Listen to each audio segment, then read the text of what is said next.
Mga kababayan, handa na ba kayong sumama sa isang nakakakilabot na paglalakbay sa loob ng National Center for Mental Health kasama si Lian? Sa bawat pasilyo, sa bawat sulok, may mga lihim na naghihintay na matuklasan at ang Silid 143 ang magiging susi sa mga nakatagong misteryo. Huwag basta-basta magtiwala sa nakikita ng inyong mga mata dahil sa kwentong ito ang katotohanan at bangungot ay magkahalong bugtong na mahirap sulsihin. Samahan ninyo ako at alamin natin kung ano ang tunay na nangyari kay Liane at sa mga pasyenteng naging parte ng isang madilim na eksperimento. Tuklasin natin ang kanilang mga kwento na siguradong magpapabilis ng tibok ng inyong puso. Sa gitna ng ingay at gulo ng Makati, may isang batang psychologist na nagngangalang Lian na may matalas na tingin at hindi maikakailang bakas ng pag-aalala sa kanyang mukha. Naglalakad siya sa pasilyo ng isang kilalang klinik, pinagmamasdan ang mga pasyenteng may iba't ibang karamdaman sa pag-iisip. Sa kanyang minimalistang opisina, binubuklat niya ang mga case files na kanyang hawak. At doon niya unang nasilayan ang isang kaso mula sa National Center for Mental Health. Isang tahimik na gabi, mag-isa lang si Lian sa kanyang condo unit sa Makati. Habang nakatitig sa labas ng bintana, naalala niya ang mga araw na laban niya sa anxiety. Ang personal niyang pakikibaka ang nagbigay inspirasyon sa kanya na maging ilaw para sa iba. Kinabukasan, naglakad si Lian sa loob ng National Center for Mental Health. Pinagmamasdan ang mga pasyente at nakikinig sa mga kwento ng mga voluntaryo. Ang mga naririnig niyang kwento ng pag-asa at pagbangon ay nagtulak sa kanya na magpasiyang mag-apply bilang pastoral counselor.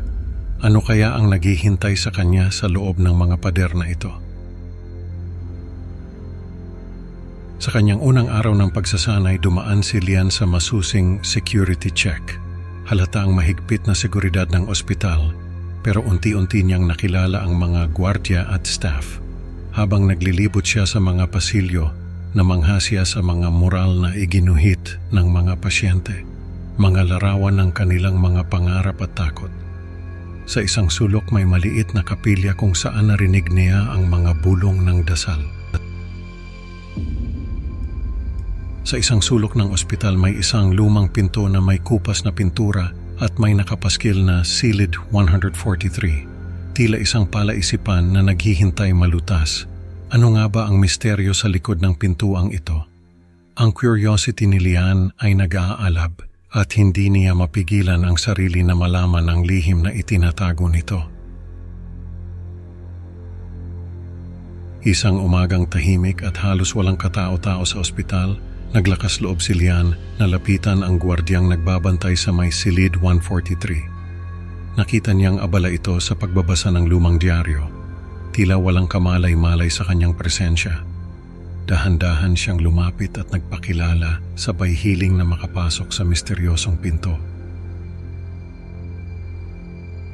Manong, pwede po bang makita kung anong nasa loob ng silid na yan? Tanong ni Lian na may halong kaba at excitement. Tumingin ang gwardiya sa kanya, saka marahang tumango. Sige, pero bilisan mo lang bawal talaga dyan, babala ng gwardiya habang binubuksan ang pinto. Pumasok si Lian sa madilim na pasilyo, tanging liwanag ng kanyang flashlight ang kanyang gabay. Habang naglalakad, unti-unti niyang nadiskubre ang mga nakakakilabot na eksena, mga kalalakihang nakagapos.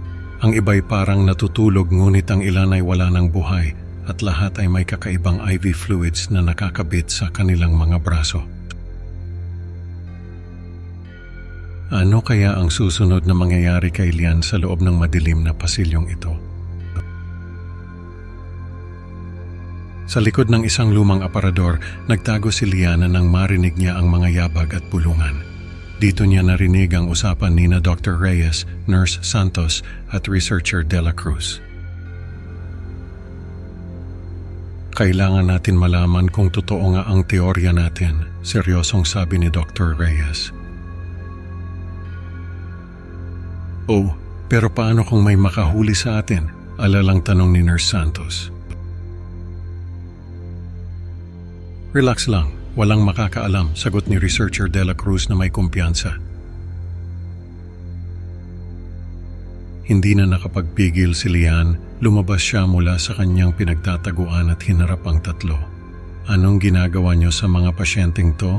Tanong niya, ang boses niya ay nanginginig sa takot at galit. Ibinakita sa kanya ni Dr. Reyes ang mga dokumento at larawan ng mga pasyenteng naging street sweepers pagkatapos ng kanilang eksperimento. Gusto lang namin malaman kung may kaluluwa pa ang mga masasamang tao, paliwanag ng doktor, na tila ba isang bagay lang ang mga buhay na kanilang pinaglalaruan.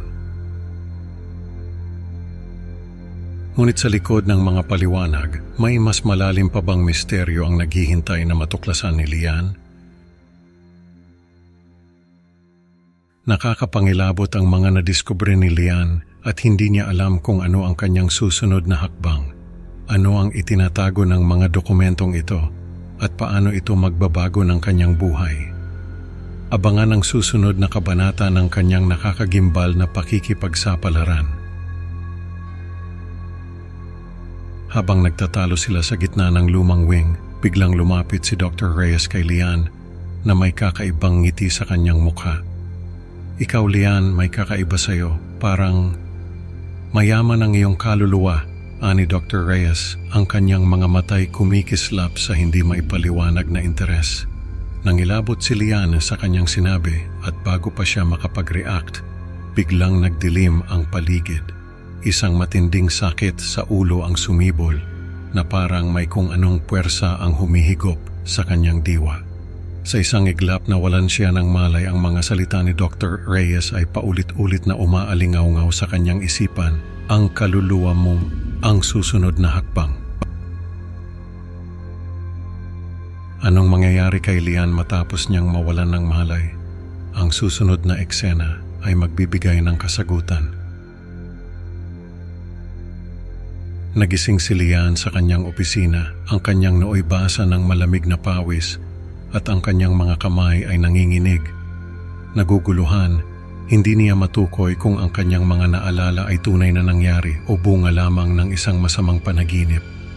Sa kanyang paglabas ng klinik, napansin niya ang mga street sweepers na nagwawalis sa kalye. May kakaiba sa kanilang mga mukha, pamilyar, at ang kanilang mga matay tila nagtatago ng malalim na lihim. Nang huling beses, tumingin si Lian sa direksyon ng National Center for Mental Health. May kurot sa puso at bigat sa kanyang damdamin. Tuluyan na niyang tinalikuran ang kanyang misyon bilang pastoral counselor. Bitbit ang mabigat na sekretong kanyang natuklasan. Ano na kaya ang mangyayari sa buhay ni Lian matapos niyang iwanan ang kanyang misyon? Ang kanyang desisyon ay magdadala sa kanya sa isang landas na hindi niya inaasahan. Sa huli, natutunan ni Lian na minsan ang paghahangad na malaman ang lahat ay maaaring humantong sa hindi inaasahang kadiliman. Salamat sa pakikinig, mga kaibigan. Huwag kalimutang mag-like at mag-subscribe sa Creepy Pinoy Stories para sa mas marami pang nakakatakot na kwento. Excited na akong makasama kayo sa susunod na upload at tandaan, baka ang susunod na kwento ay tungkol na sa iyo. Mag-ingat at magkita-kita tayo sa susunod na takutan session.